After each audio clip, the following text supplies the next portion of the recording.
وجودي لما طاب خانقات للحوادث قيامه بنفسه وحدانية قدرة إرادات علمها يسمى بصر كلام قدرا مريدا علما هيا سمعا بصيرا متكلما.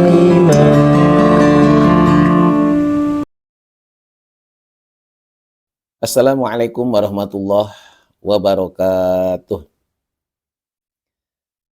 Bismillahirrahmanirrahim. Alhamdulillah. Alhamdulillahilladzi anzala sakinata fi qulubil mu'minin. Asyhadu an la ilaha illallah wahdahu la syarikalah. Al-Malikul Haqqul Mubin.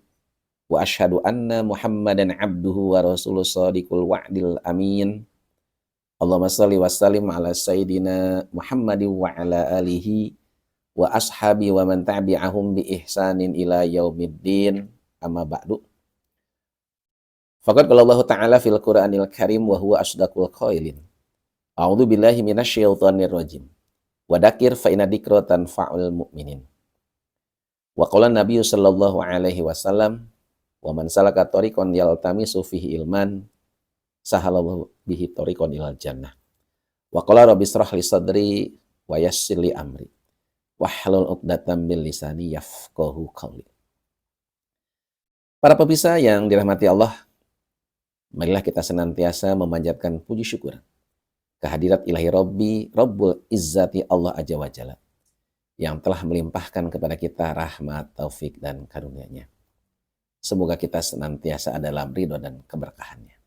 Salawat dan salam semoga Allah limpahkan pada junjungan kita Kanjeng Nabi besar Muhammad sallallahu alaihi wasallam, kepada keluarganya, pada sahabat-sahabatnya, juga pada pengikut-pengikutnya ila yaumil qiyamah. Mudah-mudahan kita semua mendapatkan syafaat nanti pada hari kiamat. Amin ya Allah ya rabbal alamin. Para pemirsa yang dirahmati Allah, apabila kita ingin hidup berkah, diridhoi oleh Allah, dicintai oleh Allah, maka kita harus menghidupkan yang maha hidup, yaitu Allah subhanahu wa ta'ala. Apa arti hidup di sini? Kalau kita ingin hidup berkah, diridhoi Allah, dicintai Allah, kata hidup ini ada 5 huruf. H, I, D, U, dan P. Yang pertama H. Apa arti H di sini? Hablum minallah, hablum minanas. Yang namanya hidup harus ada hubungan dengan Allah dan hubungan dengan sesama manusia. Karena kita diperintahkan oleh Allah untuk menyembah Allah. Wa ma khalaqtul jinna wal insa illa liya'budun. Dan tidak aku ciptakan jin dan manusia kecuali untuk beribadah. Setelah ibadah, untuk tujuannya apa? Supaya mengenal. Jadi kalau kita ingin hidup berkah, ya harus berhubungan dengan Allah, melaksanakan perintahnya, menjauhi larangannya. Salah satunya mendirikan sholat. Nah, ketika kita berhubungan dengan Allah, sekali lagi harus penuh dengan ketulusan. Ditanamkan kesadaran butuh.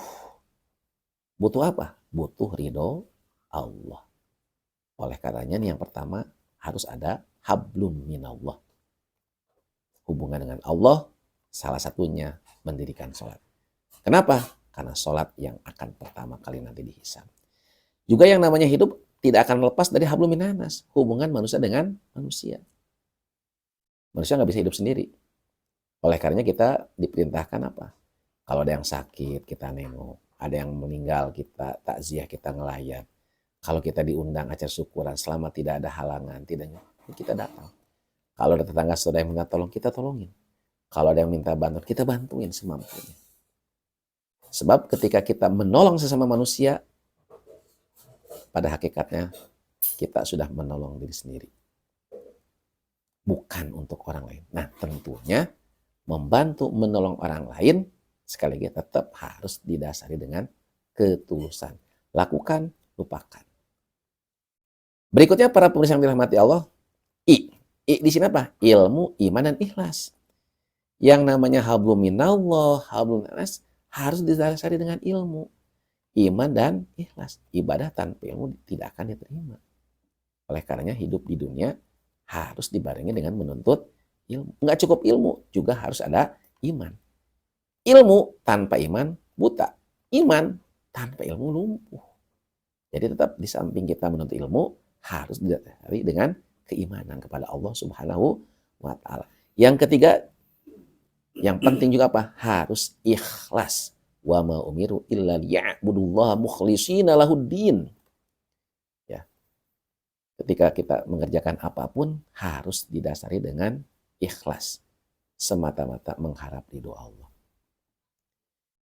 Kemudian D-nya di sini adalah dakwah. Orang yang hidup harus dakwah, mengajak. Yang pertama, ajaklah diri sendiri. Sebelum kita ngajak orang lain, ajak diri sendiri. Sebagaimana yang dicontohkan Rasul. Ketika Nabi mengajak, menyuruh kita bangun malam tahajud, Nabi sudah lakukan duluan. Ketika Nabi menyuruh kita baca Quran, Nabi sudah baca duluan. Jangan seperti calo. Menyuruh tanpa dia sendiri melakukannya. Oleh karenanya, sebelum kita menyuruh orang lain, suruh diri sendiri. Dakwah. Yuk dakwah diri kita aja dulu nih.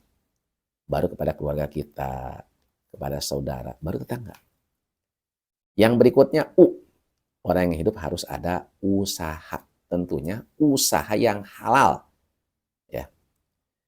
Dalam satu hadis jelaskan, Nabi pernah mencium tangan seorang bapak-bapak yang keras. Apa kata Nabi? Ini tangan yang diberkahi, ini tangan yang diberkahi. Kenapa Nabi sampai mencium tangan si bapak tadi? Karena si bapak ini walaupun sudah tua, tetap mencari nafkah, tetap usaha. Selalu memecah batu. Nah, kita hidup di dunia, yuk kita usaha. Bisa dengan wira swasta, bisa apapun. Yang penting pekerjaannya halal. Dan yang terakhir P. Orang hidup sementara. Harus ada P. Apa P di sini? Persiapan bekal untuk mati. Kita ini sekali lagi asalnya dari Allah. Pasti bakal kembali kepada Allah. Oleh karenanya, hidup di dunia jangan pernah melupakan bekal untuk mati. Karena yang namanya kematian tidak ada yang tahu kecuali hanya Allah. Apa persiapan bekal untuk mati di sini? Bekalnya adalah amal yang soleh. Amal yang tulus. Demikian yang sampaikan, kurang lebihnya mohon maaf. Wassalamualaikum warahmatullahi wabarakatuh.